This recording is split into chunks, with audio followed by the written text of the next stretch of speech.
Yeah, well, I set up my Christmas tree. Oh, why did you send me this picture? Have you decorated it? Let me see. Where's that? Tomi, are you getting Christmas tree? You should. In my next commuter. Vegetable size. And abroad, people should do snow. Does it snow in France? It does snow in France and it started snowing already, but it's not snowing in my city, sure. Oh. Il neige. Yeah. Il y a plus de neige. Yeah, there's il y a plus de neige. There's a lot of snow. Dans la ville, dans ta ville. Oui. It's the way I muted my mic because I'm just lacking on my Duolingo. Beginning to look like Christmas. Oh.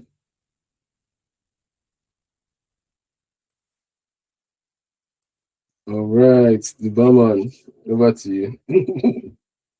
Okay. Yeah, okay, good. What up, ladies and gentlemen? It has been ages, aeons. Worlds have risen and fallen since for 400 years of silence. I'm telling you. Yeah, so, but yeah, it's good to, but somehow, right, I still get notifications from my podcast hosts, like telling that we are having like listeners.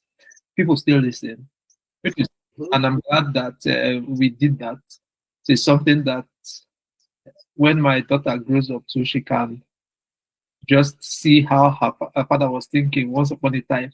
It's possible that maybe in 20, 30 years' time, my views would have changed, but it's good to document those things, and it just shows growth and the whole process. Yeah, so it's good, and I'm glad that we can record again. We are having a video, so maybe for the first time. Have you done podcasts since you had a baby? Since you became a daddy? Yeah, I don't think so. I don't know. Yeah, but I did one with my mom. Yeah, have you watched it? Oh yeah! Oh my God! Oh.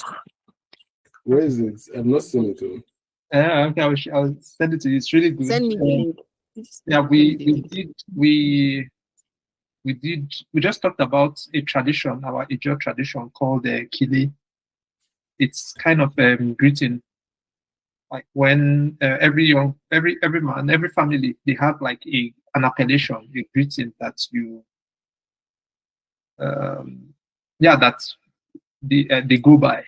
So if you meet somebody, like if you meet my dad, then you just anybody that meets my dad will just be like, "Oh, Dudu."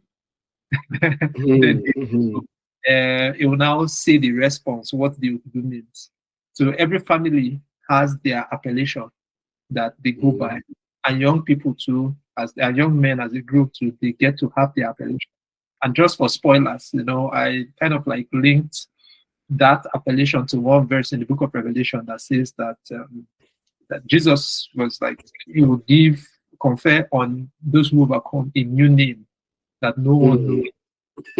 So, I was just pointing that the interesting thing about these appellations is that by virtue of someone's unique life experience, they step into a name that they eventually go by. So there's the name your parents called you when you were born, but your kile or your appellation is the name that situation, circumstances, and perhaps God calls you, that you step into. So most Ijaw families, they have this appellation. So when we go to the village, all your immediate family, they gather around and they go around greeting one person. So if it comes to me, they'll be like, "Odudu," and I would then like. So if it's my own greeting, I will say, I will give them the meaning. Like, so the Odudu, the meaning, Odudu is kind of like what they used to scare little children, right? So like they'll tell little children that Odudu they come. Yeah, it's giving Ojuju. It's not like Ojuju they come or Odudu they come or run, Then the response is that Odudu is what they use to scare little children. There is nothing to be afraid of. nothing they happen. So it's kind of like courage, carelessness that the ghosts or the devil is nothing to be intimidated by. Just move. You get. Then yeah. So, but me, since it's my dad's delay, I can again either step into it or I can say a down, meaning that this is my dad's greeting. So then I would then greet the person too. Like my cousins. Sorry, so I want to ask now, what's the difference between the same, especially to Toby? What's the difference between this and Anoriki? Okay, so I didn't want to interrupt. Anoriki is usually longer than just a phrase, and Oriki is more like adulation that is particular to. So you know how people inherit their father's name. So I think it's particular to a person, and then he now passes it down as he's passing down his name. Right. So it's probably just started out as, okay, this person, maybe you had this kind of victories and this kind of life you lived, and there's particular adulation they tie to you. Like it's like hailing someone with like eulogizing someone. It's like eulogy is the correct word. Am I saying it wrong? Yeah, it sounds like in there, but it's almost give it. Okay. Yeah. So yeah, but yeah, the killer is just sometimes a word or a sentence, but some people's own can be longer. Like my cousin, if his dad's son was Arofo Ekere Agbatwa. I've forgotten. He told me the meaning. I've forgotten. But another one, like my grandma has was Ogele Biri Biri Biri.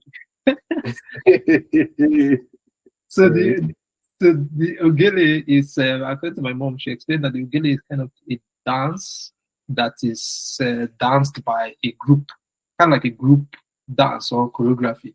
So the Ogele Biri Biri is that it's only one person cannot dance the dance, cannot perform the dance. It has to be in a group.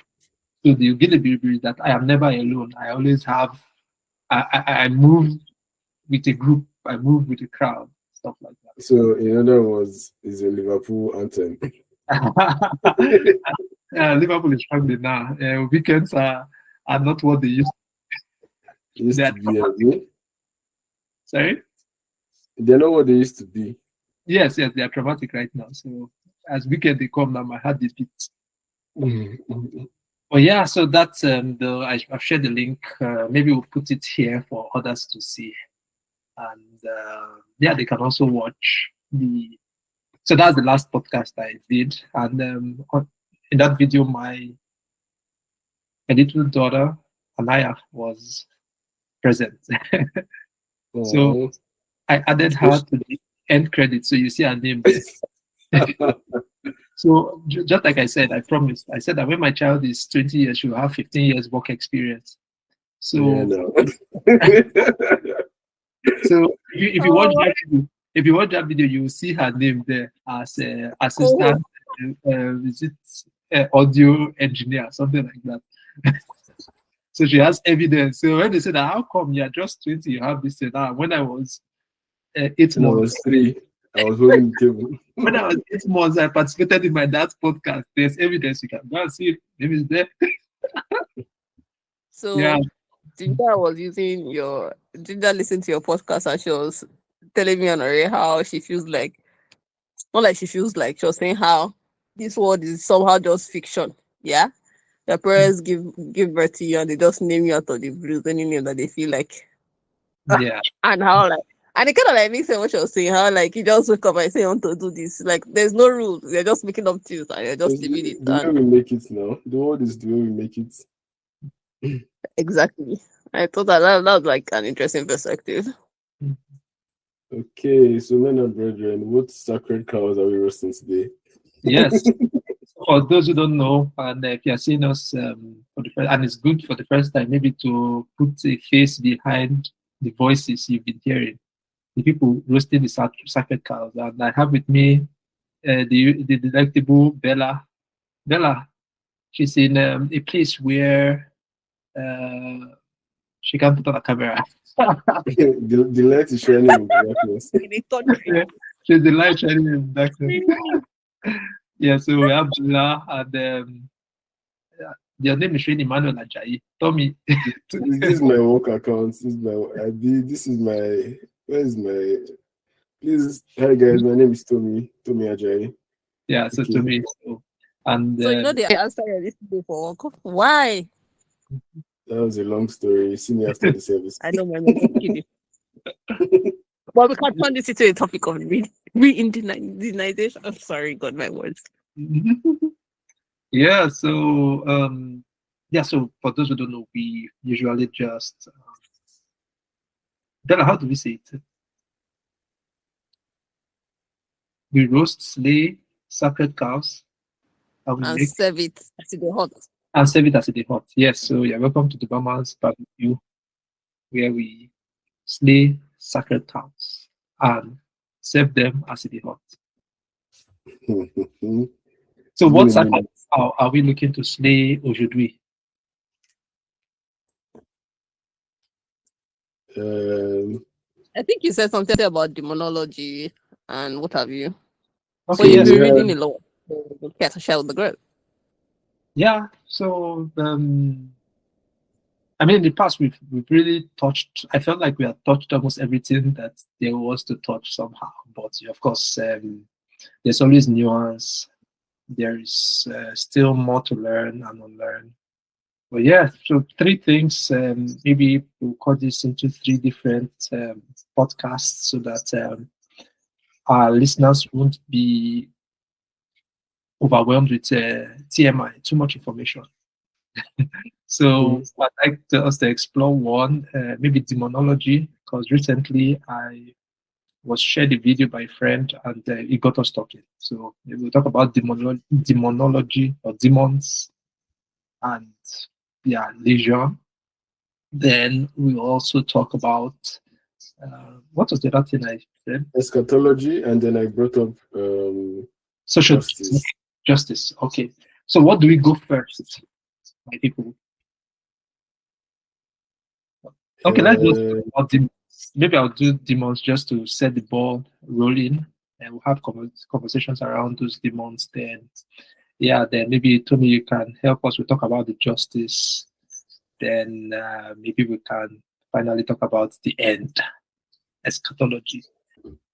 And just explore the various views in Nigeria and Canada or wherever. And look at the current world events and see what the end will be. And so I think our interest in eschatology was based on the video you shared with me with that brother who was also talking about flat Earth. Yeah. So so we'll talk about that. So first, demonology. So a dear friend of mine, he sent me a video that was exploring the sons of men, and those guys who maybe slept with the sons of God who slept with the daughters of men, and how they are basically they give birth to the Nephilim, or were they the Nephilim that slept with the daughters of men and gave birth to No. The sons of God. The sons of The God. daughters of men. Yeah. And give birth to the devil. The Nephilims, or the giants, So men of old, and then so the video was like saying that so most of the gods of different nations, like maybe Amadioa, Otutua, or let's say one water goddess, or different gods so he was like, the video was saying that these are what Psalm 82, is it Psalm 82 or Psalm 81 that says that you are God, sons of the Most High, but you die like men. 82 verse 2, I think. No. And it was saying that that God rules in the midst of the gods, something like that. That as if God is the one who is above the other lesser gods. So it was like, so that video was like the lesser gods are the demons or the angels or are the rulers of various territories or nations, like the Prince of Persia or the Prince of Greece. So those lesser gods. So it was an interesting video. That video had, I think it quoted this Michael Hessler. I don't know if you know him, a popular theologian. He went to be with the Lord recently. But yeah, Michael Hessler is one of the leading theologians before he passed with respect to the unseen realms. He has lots of books that explore all those things. So yeah, so again, that video was looking at Michael Hessler's theology or work, and basically, but for me, I'm like, I don't. I hear what they were saying, and but I have part of my deconstruction. I have deconstructed the devil. Before I wanted to add something that the video also was pointing that I was also trying to say that was why the God in the Old Testament was asking them to wipe out the other tribes, because he knows that there was existence of evil in their bloodline, and it was for the preservation of humanity by wiping out the people that were tainted with the blood of fallen angels. In this context, sons of God and Nephilims. He also went on to talk about some Tartarian technology with massive doors, and that those doors are multiple times bigger than the size of any human being, but it's always those doors there for giants and for gods. And that those buildings did not have toilets because the gods know the shit. Pardon my French, sorry. Okay. So that was like the whole body of the thesis that he was trying to put forward. Yes. So, but for me, again, so part of my deconstruction and deconstructing the devil, for me, the great eye opener was that that verse. In Isaiah 14.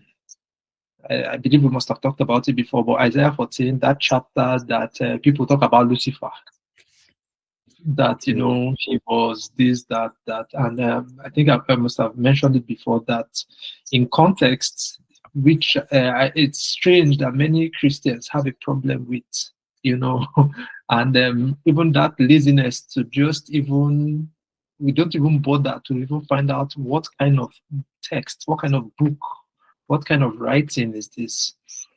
So in Isaiah 14, again, the context and the style of writing, it's for me a kind of poem and describing the state of the king of Babylon. So Lucifer, by my understanding, is none other than the king of Babylon. So it's not a certain being that was challenging God, and God being insecure about his place in heaven, chose to say, you want to rebel, and anybody who is, as if God is in the business of cutting off wings. And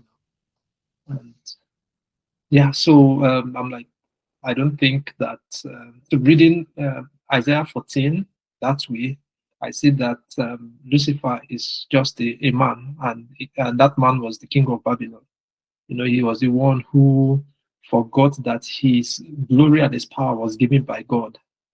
And he, just remember in in Daniel, King Nebuchadnezzar, when he forgot where he came from, he thought it was something. Then the watcher said that, okay, because of pride has entered your heart, you are going to chop grass for 7 years.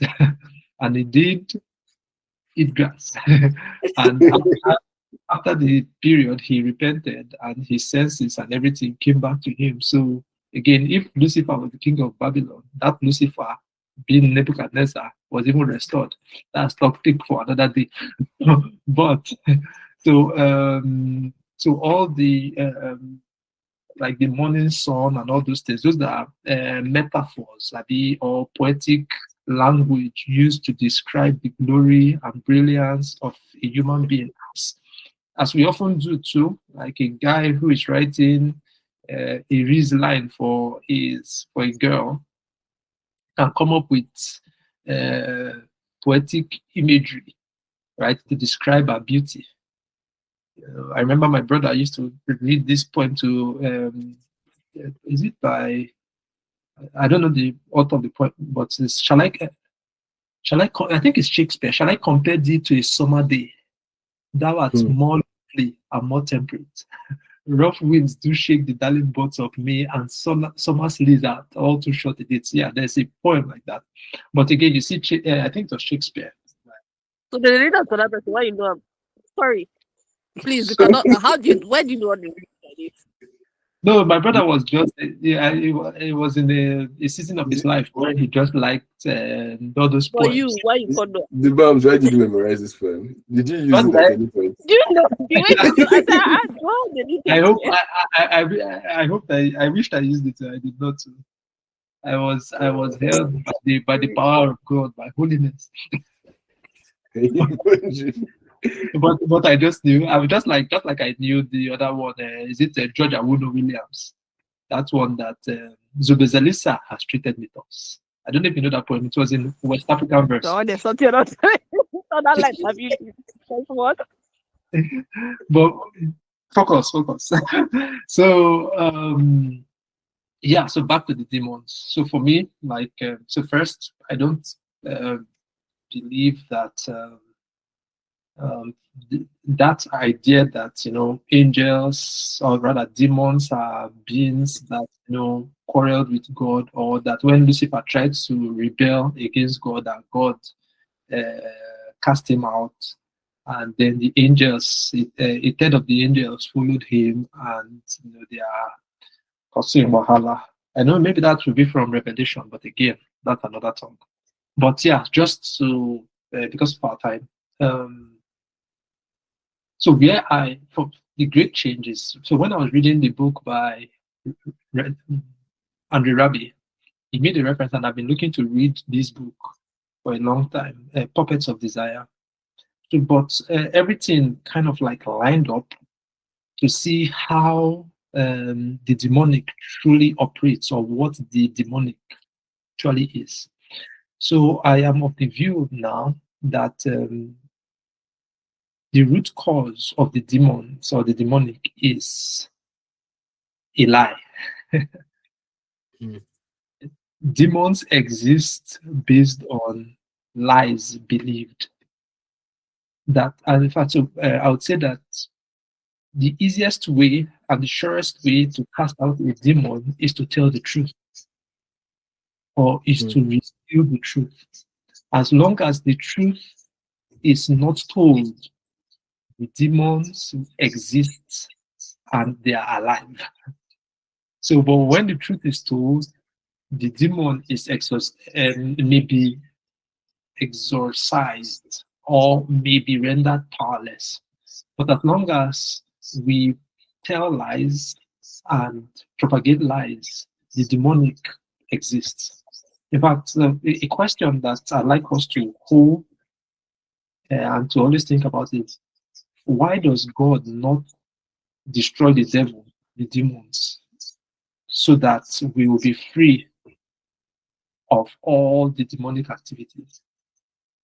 So why does God not kill the devil, or just destroy the devil, so that we don't have all this drama? So the reason why God does not destroy the devil is because of the devil is a lie. And that's why God sends Jesus, who is the embodiment of the truth. And as we see and know the truth, we may be free from the lies that we have believed that held us bound. So, but as lies are told, we create and sustain the demonic. That's why the scripture does not look to kill or destroy the devil, but primarily to call us to repent. In our unrepentance, we create and sustain the demonic. So that's my, the key, idea of my whole demonic framework is that demons exist based on lies. We believe Jesus said that that you are of your father, the devil, and that he lies. That is a liar from the beginning. So the person we become by believing a lie, right, is of the devil. Right. And as we repent, we are born again. We are born from above. We are born from the truth. Right. We disempower the demonic. So practically, and so where I wanted us to also look at is how that when one goes to, let's say, a church, right, and they say a little person, they say somebody has a demon.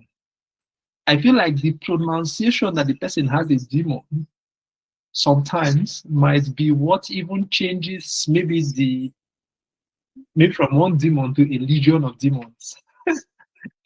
So what I was thinking of, from demons to legion, right?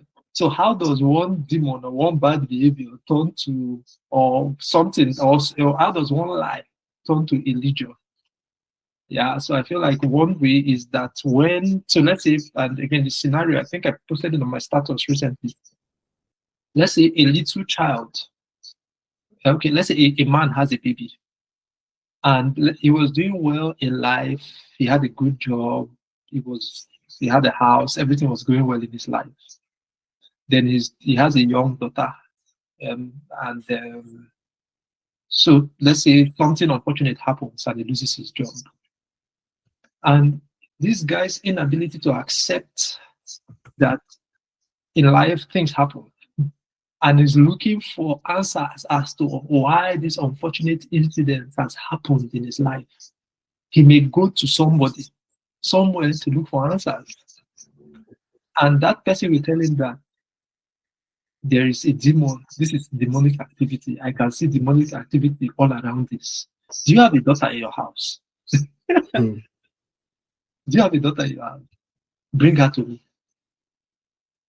So imagine if this man now believes, because of his desperate to find out why things have gone south for him, he then believes the word of this prophet, saying that his young innocent daughter has a demon and she's responsible for the bad things happening in his life.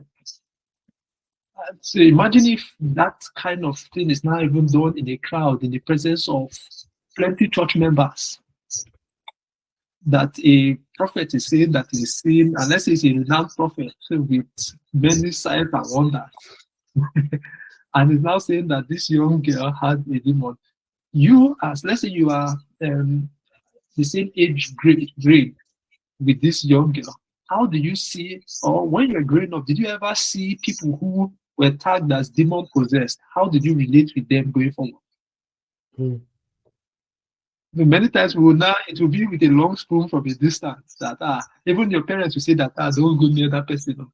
I remember even then when we are in church, and let's say somebody falls under the power, and does some kind of physical manifestation. There's the kind of eye you will use and look at the person going forward. So our projection of this, I hope there will not be echo, just because I'm hearing one kind of echo. Oh, Tomi, can you mute? Let me just see if so that will not be a problem for us. Okay. Yes. Okay, I think it's better now. So there can be that projection that we have of so the projection that people have of that person that they says has a demon, can create multiple personalities in that person, right? And the person will now be plagued by, if my own father that the only person that is supposed to protect me believes I have a demon, My mom too believes I have a demon. My all my friends are looking at me a type of way. Somehow they must be right that there is something wrong with me. But where did all this start from? It started from the father's unwillingness to accept or to recognize that in this life there are things happen that is just part of life. But his desire to find out on his unwillingness to accept the truth or reality now creates another reality, right? And the gaze of these many people who look at this young innocent person with judgment, condemnation, right, creates all manner of problems. And that is why when this girl who has now been exposed to lots of condescending gazes, she goes to a meeting, she has now come to believe that there's something wrong with me. I believe that if she goes to a meeting and another pastor says, "Come out of her, you foul spirit," foul spirit will manifest. I think there will be like you will see that maybe the lady will say that I am Lucifer, and all those. Me personally, I've not been to many of those meetings where there was dramatic manifestation of like spiritual activity. What I mean is that somebody is coming to because of some. I've heard like let's say they cast out a demon and the lady vomited some things. That it was the demon that all this kind of. Maybe I should let you guys to speak so that you can help me steady conversation one way or the other. So I'm sure Bella has things to say. I've not seen vomit, but people are always careful. I beg, guide that. Make sure no break camera. All the movement and everything. At first, when it started to share your thoughts, I thought the direction you were going is that the lie that they believe is the person believing their own, like the lies that they hear. The voice of guilt, condemnation, shame, whatever within you, constantly parading negative beliefs about yourself. Oh, you will not get it. You're not worth it. Oh, you're this, you're that.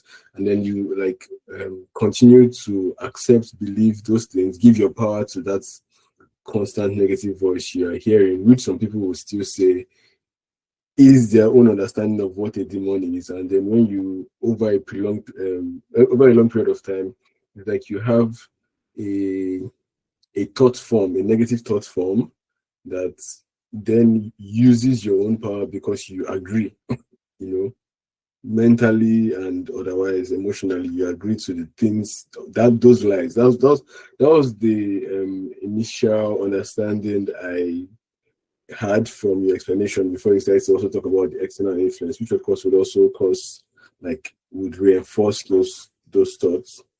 But I'm sure, Bella, I have one question that is a bit tangent to this, so I'm pinning it to Bella make some inputs first. Oh, we should ask your questions though. But anywho, I think that I'm a lot in culture and art spaces recently, so I think it has caused a deconstruction of a deconstruction of a deconstruction in my life.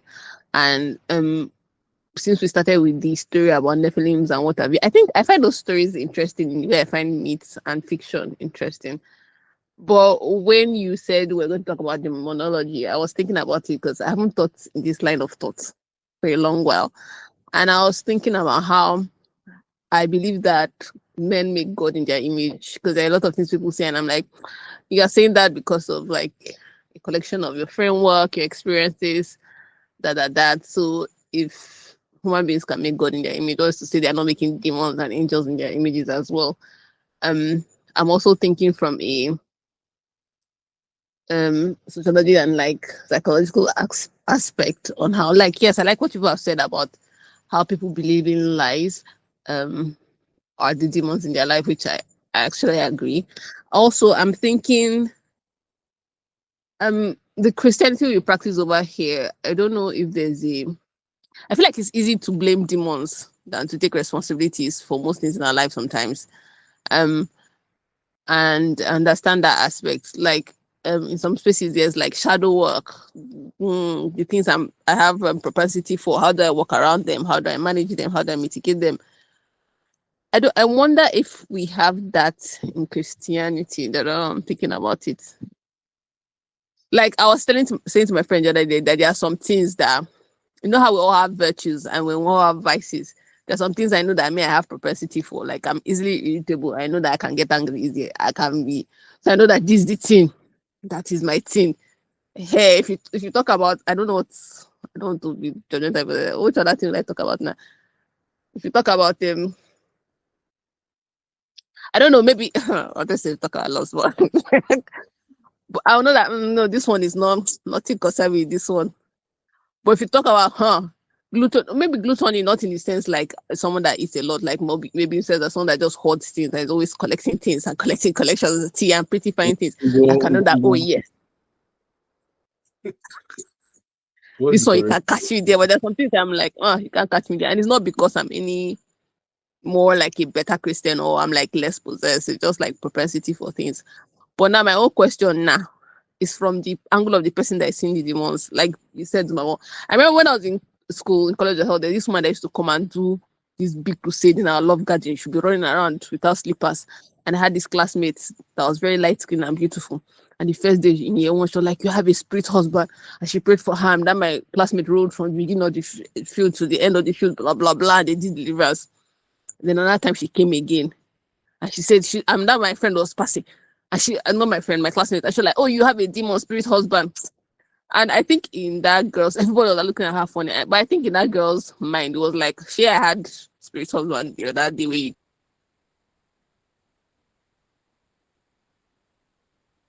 came. And I was like, okay, so is it that the first prayer you did was not enough? Or I believe that anybody that is light skin, yeah, spirit husband from the altar. So I'm like, okay, I understand from the people's perspective on like, these are lies we've told ourselves and we're their own hindrances, like a mental block. But my own life, the person that is in the demon. What are you seeing? What are they seeing? Is it that a lie that they believe about other people? Do you get what? Because it's like it's hilarious to me. And I don't know, like what are they seeing? What is the rema? What is this thing them they are seeing on other people? Like, is it pattern recognition or is it what is it? Yeah, that's my a own question. Yeah, that's a very good question. I wish we had one who is a practitioner in the mystic arts, who has experience seeing those things. Right, that would be nice to give a fair representation, so that we will not make light or make a caricature of their graces. But yeah, like for me, I still feel like a lot of times. They could be naming what they don't understand, and yeah, a lot of times it can just be a lie. But the other way to kind of like, and before I forget, Tomi, I'd just like to even agree with you here. So the other, like, where do these lies come from? Because it's easy to believe that it's a third party that whispers those suggestions to us, and in fact, I was even thinking that's how the devil and demons, they are convenient scapegoats that we create to escape responsibility, and keep ourselves from being accountable for our bad behaviors and our greed. So it's very convenient to say that it was a demon that did this or somebody else, that it could not have been me. And then as we talked about shadow work, I think that's also important. And I feel proper, maybe discerning of spirits can be discerning of patterns and discerning of lies. So if, let's say, there is a tendency, I'm beginning to have a tendency to behave in a particular way, somebody who is discerning should be able to spot that my bad behavior or call out my lie, nip it in the bud before it turns into something else. Just like when Peter was telling Jesus something that Jesus should not go and die. And Jesus said, "Get behind me, Satan." So that ability to spot, or when Paul was, he met the lady, the Philippian lady who was prophesying with the spirit of divination, saying these are men of God, which looks like something good. I mean, you're getting free social media influencing. Somebody, speaking on the legitimacy of your anointing. But how was he able to spot that, okay, there's something fishy here in what this girl was doing? And she was not even truly free. She was not truly herself. And he was like, hey, this foul spirit, come out of her. And then we saw the result. And in fact, that is, for me, very, very instructive, that most of all this demonic activity, behind it is some sort of commerce or greed, because of the spirit that is what? Explain, please. No, explain what's commerce of greed. I said there is commerce or greed, that as Paul cast out that spirit, the spirit did not worry Paul. What worried Paul is the people who benefited from the ladies being possessed by that spirit. Yes, Tomi. Before you leave commerce of greed, is giving Scooby-Doo behind the mask. 100%.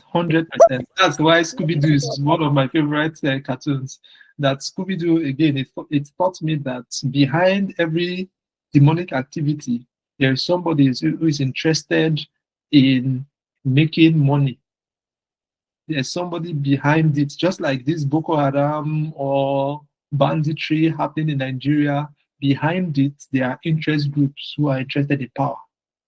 It's easy to blame it on maybe Islamic radicalization, which is part of it, a tool again to control resources. I like this thing you said, Barman. I'm reading this book called The Soul of Money, and I'm realizing how man-made lack is. And there's this woman she was saying how she went to India, and like begging is a whole industry. And I think what shocked me is when she said that people would deliberately name their children and cut off their hands or remove one eye so that you'll be moved to. And I'm like, for begging. So I like the way you said this commerce of. I think everything that is negative is so man-made. Bella, even Lagos traffic, there are things that look like temporary injuries that they will do, maybe at the side of their belly. There was one that was popular then in Lagos, and they will now show it just so that it can get that emotional capital from you. I mean, this is not to discredit those who are genuinely in need of help or anything, but yes, it's an industry on its own also. Yeah. Wow. Yeah, so I kind of so what I've picked, what I sense is the core of the demonic is people driven by greed, right? Yeah. So behind, just again, back to that story I talked about, a man who, and again, also people driven by their lust too. Again, recently they were dragging one lady, one Calabar lady, I don't want to call her name for the sue us, but that she accused many young ladies from Calabar as being witches. So many of them came out to call her out and drag her and her family. So again, those are, what did they see that they termed those young innocent girls as demon possessed? In truth, right? They are not. Again, I'm just saying it here. Let it be on record. But I'm saying that the demon is not in there. The demon is not an issue. The lie is the issue. Yeah, the lie that somebody has spoken concerning you, or the lie you have spoken concerning yourself. That is the issue. That's what has created that demonic state of being. And the freedom and the deliverance from the demonic state of being is a revelation of the truth that the truth from So the revelation of the truth frees you from other people's lies spoken concerning you and the lies you've spoken concerning yourself. And for me, that's the easiest way to drive out demons. It's not to say, come out. So that forceful power, right? So, that's why when some people leave that atmosphere of power, most likely when they get back to the atmosphere where the lie is constantly told them, they often revert back to their previous state. In fact, their previous states might be worse than. That's what Jesus said. That if you drive out a demon, you don't, and when the demon comes back and the place is clean, it will bring 7 more worse than himself. Okay, so I I've want always to. found that passage so hilarious. Like, what's going on? What are we talking about there, really? Because it used to make me laugh. Like, why? So I have like 3 questions, but I want to start with the first one. So Okay. Dubams, I want to preempt what you're trying to explain and say that to say that demons are a lie is not to say that demons are not real. Yes. So because there's a way that someone might listen to this and think that you're saying that they don't exist, right? But what you're saying is that they exist. The knowledge of how we know them is false knowledge in the sense that they are not what they appear to be. Yes. So Right? they are a lie. Their existence is real, right? But they are or we can feel and experience their influence. Yes. Even though, even though they are man-made. Okay. Just like a car is man-made. Because I was also writing down some things here, like if we were to take all the Bible stories in the Gospels as what they are, so the demons that cast out from a man and they went into a swine and drove the swine into the water, and if you say they are not real, that means the swine just woke up and said, "Oh wow, we can swim." Yeah. Good point. Yeah, in fact, like yesterday, I was thinking about it. I said I was going to ask maybe Brad Jessek what he thinks about this wine, this thing, or ask Jesus too. Also, I was thinking about the counterparty to this, which would be the reality of what angels would be, because we always pair them up, angels and demons. To say that if angels are a lie, or like if they are manifestations of a lie, of course we know that everything that is not the truth of our being and God's truth of our existence is not true in a sense. So how would this affect our understanding of angels? Would you say that they also have some sense of, like, I don't know, what would you say about that? Basically, these are the 2 questions. I've not really thought so much about the angels, right? Because of here, I'm basically dragging the existence of demons as separate ontological beings, right? That have their own personality, mind, will, and emotions. Yeah, and I'm challenging that those things are not they are not basically true. Yeah, but of course, then the other thing is that just like another way to look at it, maybe if you watch all those animes, so there is just so I guess if demons are the forces that exist based on the lies we believe, both individually and corporately. Yeah. Perhaps angels can be energetic forces that exist based on the truth we believe and accept. So like collective faith, hope. Yes. So it's just like when I was speaking with one of my friend, he pointed out that there are the collective lies we believe, they can come together and create a system that is even more powerful than us. So just like the Nigerian government exists based on the belief of the Nigerian people. right? As long as the Nigerian people believe in the Nigerian government and accord it some power, we are under the mercy of the Nigerian government. But any day the Nigerian people say we are the people of Nigeria and we have had enough of this government, the government ceases to have power over the Nigerian people. But the Nigerian government is a man-made construct. Similarly, if you look at the so back to that church scenario, a pastor, imagine a very, very renowned pastor in Nigeria comes to say in a very big crowd, says that, let's say, my daughter is in some type of way. So to disagree with the man of God is to challenge his authority. You understand? So the forces he has first, again, the power of the crowd. The power of the crowd kind of it has a mind of its own. In fact, that's where I guess the other place I wanted to take it to, and I didn't start the angle that I like to explain these demons from, is that angle of mimesis. Again, how our self is formed. That the self that we are is born out of the desires of others that we come in contact with. So desires are mirrored. Let's say Tomi likes something. Because of Tomi likes something, I see myself liking what Tomi likes.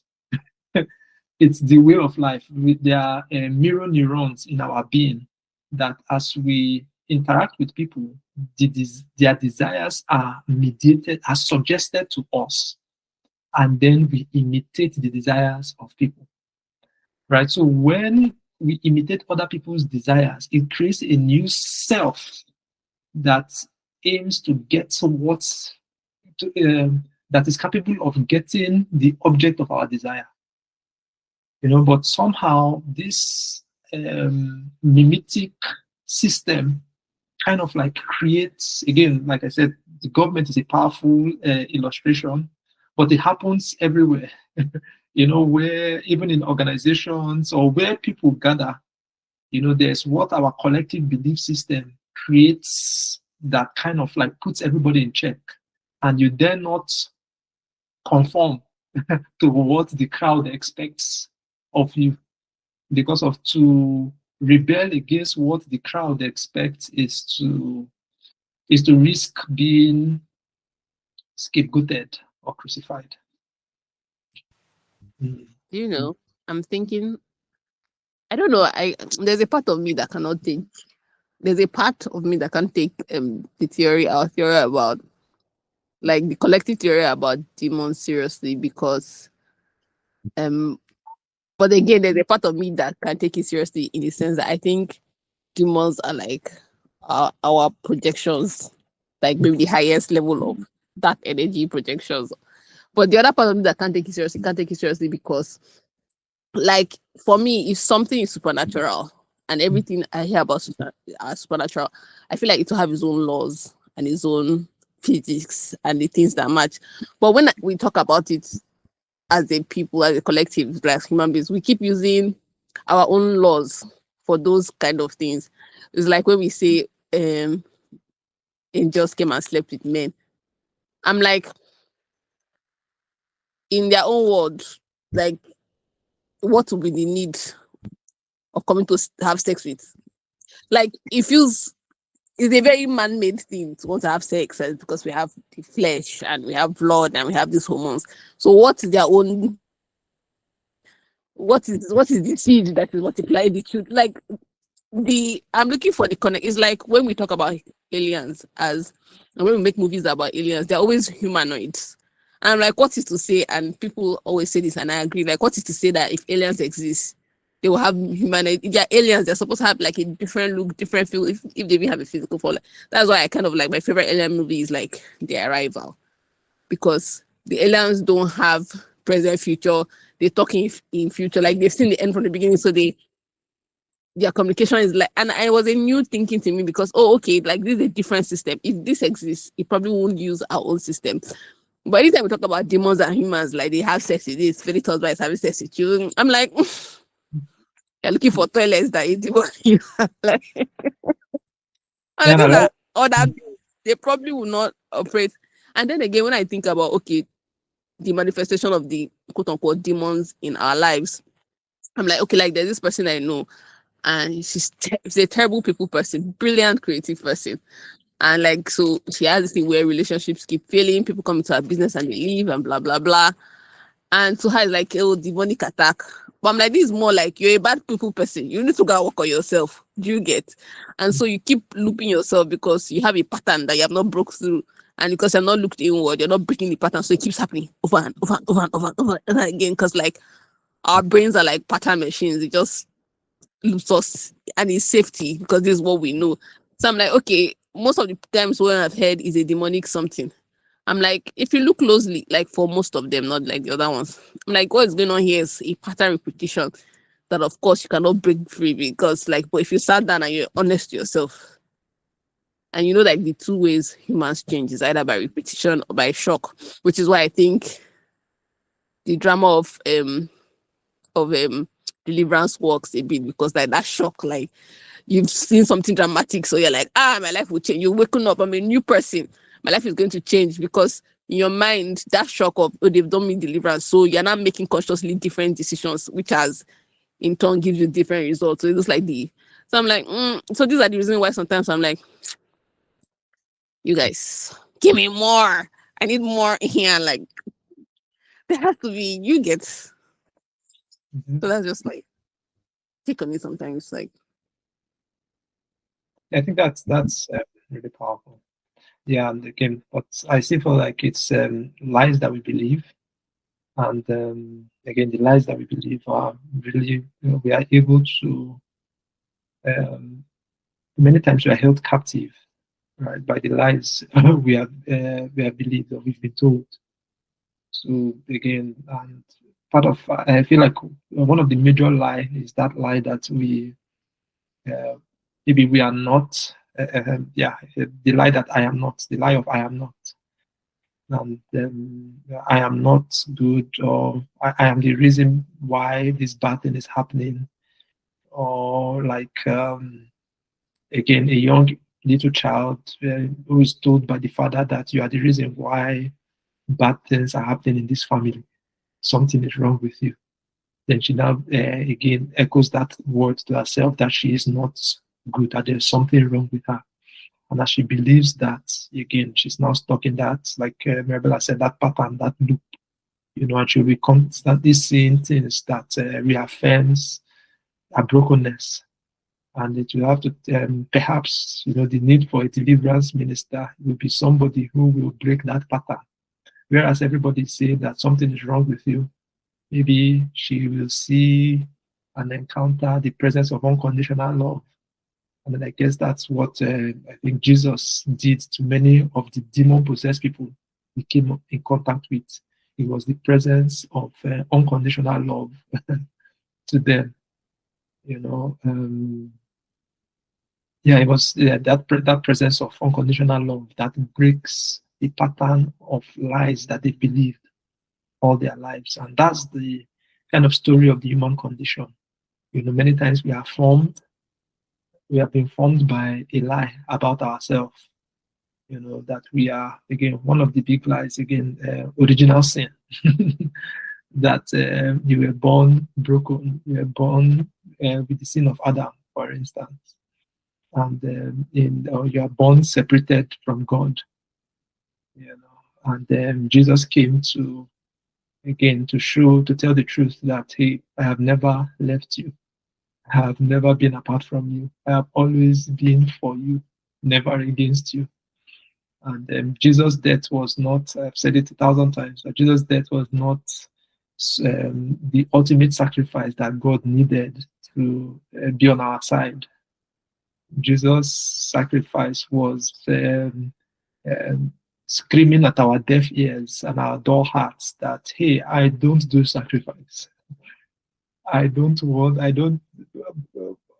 blood of bulls, goats. I don't want any kind of sacrifice. Stop it. I'm a good father. I don't need you to give me anything to bless you or to be on your side. To show you that I don't need anything, I'm giving you myself. So let the offer of myself be the end of that madness in your mind that I need something to bless you. Okay, because I absolutely don't need. See, I have given myself. If I've given myself, what else won't I give you? And yeah. Tomi, you're muted. Are you muted? Okay, sorry. I think I'm unmuted now. Do we need to separate the podcast, or we can just keep firing? Because this is a good point to switch to the premise of justice, just based on what you're saying. No, Okay. I don't know if you're Yes. done with the terminology. Yeah. So we are switching to justice, but we will officially cut it in. We cut it, but just enter justice. Okay. So I need a clock it emoji.